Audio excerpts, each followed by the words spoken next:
All right, check out the lag when I threw that club. And this is an awesome video we're going to talk about on lag. Why is it so easy that when I just take my one arm swing, take that club, release it out in front, it has crazy amounts of lag, as we can see from the slow motion video. I was still able to clip that tee. I mean, how does that happen? Then we had two arms on there, and all of a sudden we're casting from the top and losing all our lag back here. That's exactly what we're gonna go over in this video. There's two parts to this. Number one, we need to learn how to use the body properly, get those hips and those shoulders opening up to allow it to clear out of the way so that we can release that lag in front.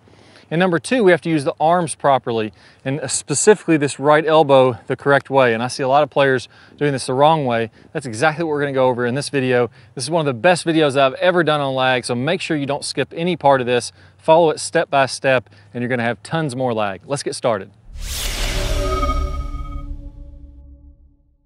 I have got a ton of great videos coming out for you this year, and I don't want you to miss out. Now, the only way you're gonna see my latest releases is if you click that subscribe button down below. Go ahead and click that right now. Hit the thumbs up button, that really helps us out, and post your comments. I would love to hear from you. All right, so let's train this swing first with the right arm, and then we're gonna carry that over into both arms to make this happen. So again, this is a drill where you need to stand up, grab a club right now, start working along with these.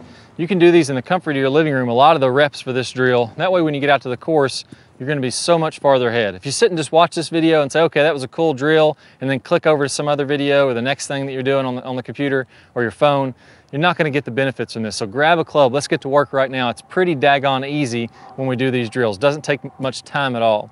So first let's talk about the number one thing here that I see that really kills people's lag. And that's when they're swinging, the body turns off in the downswing. So my body kind of locks up, my hips don't open. And now all of a sudden to keep this club moving forward, the only thing I can do is keep my arms kind of pushing the club forward, which causes my lag to release back here and to start flipping it and casting at the bottom. That looks something like this. You'll kind of see your hips kind of stand up as you're doing that. Your head backs up away from the ball. And now all of a sudden I'm just kind of flipping and losing a lot of my lag when I'm doing that.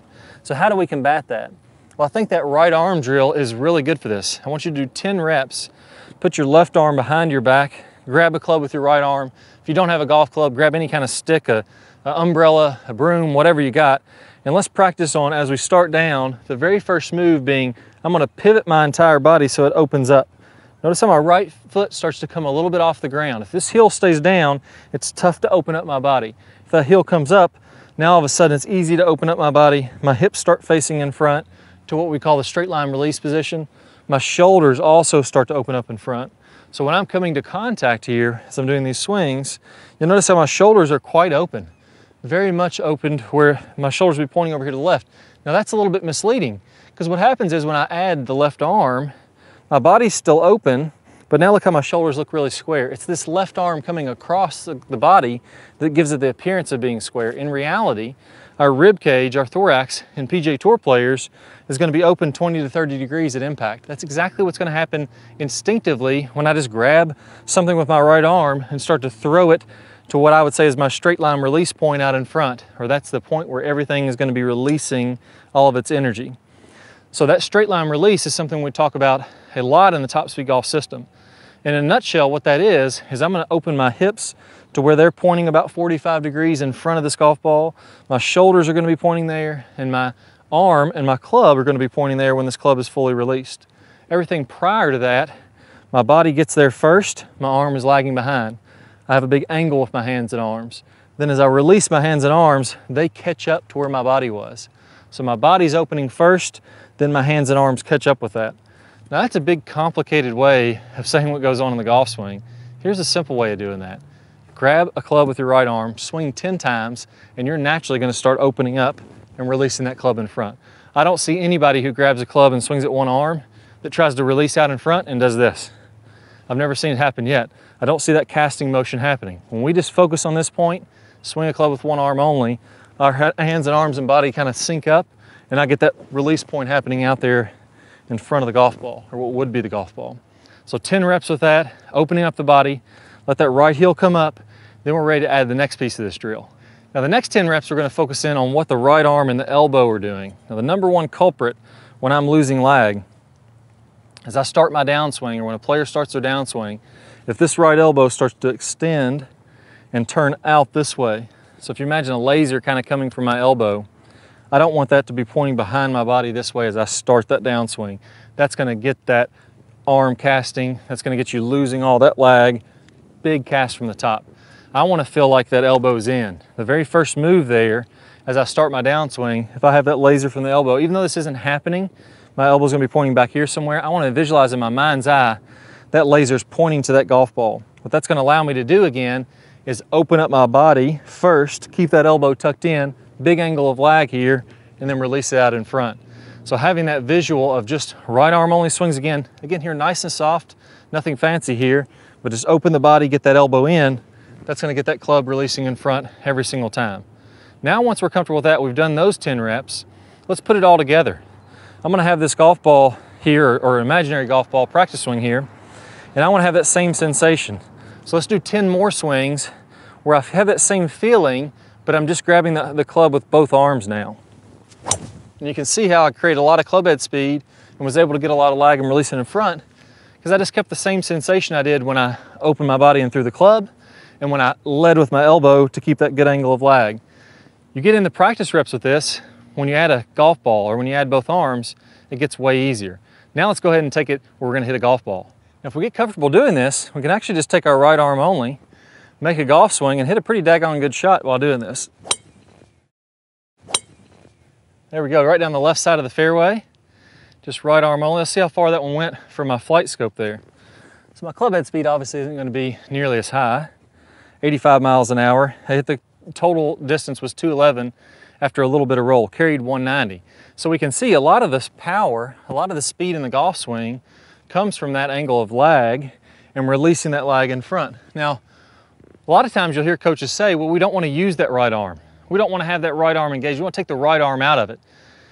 That's kind of the wrong way of getting about it. We want to use the right arm a lot. And what the science shows is as we start our downswing, this right arm is adding speed to our club here. What we don't want to do is use the arm a lot in the wrong way. We don't want to have that elbow go out, that elbow push this way, our forearm flip. We want to use that right arm to build speed, but we're thinking about releasing that speed out in front. So once you're comfortable with this, now again, let's grab another golf ball, add the other arm, and the last key to this, to really tying this all in together, is we don't want to feel like we're pushing the club at the bottom of the swing. I want to feel like I'm releasing the club or letting it go. Again, I talked about earlier that straight line release, so that point where everything's releasing in front. I'm visualizing once I have all this lag, my arm is letting that go, almost like I'm throwing that club, letting it go like we did on the earlier part of this video. That's a sensation that I'm having. If I can have that sensation, I can add this other arm and still get tons of lag.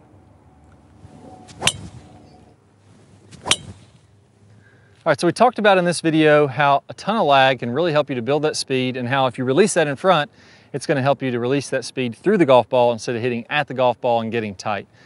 But your lag can still be sabotaged. One of the biggest mistakes I see actually happens in the takeaway with lag, and I have a great bonus video that's going to talk about exactly how to address that issue.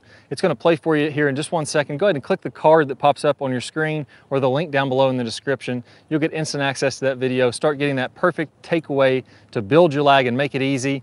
And man, when you add it to what we learned here today, it's going to make your golf swing a lot more effortless and a lot faster. Let's go and get started.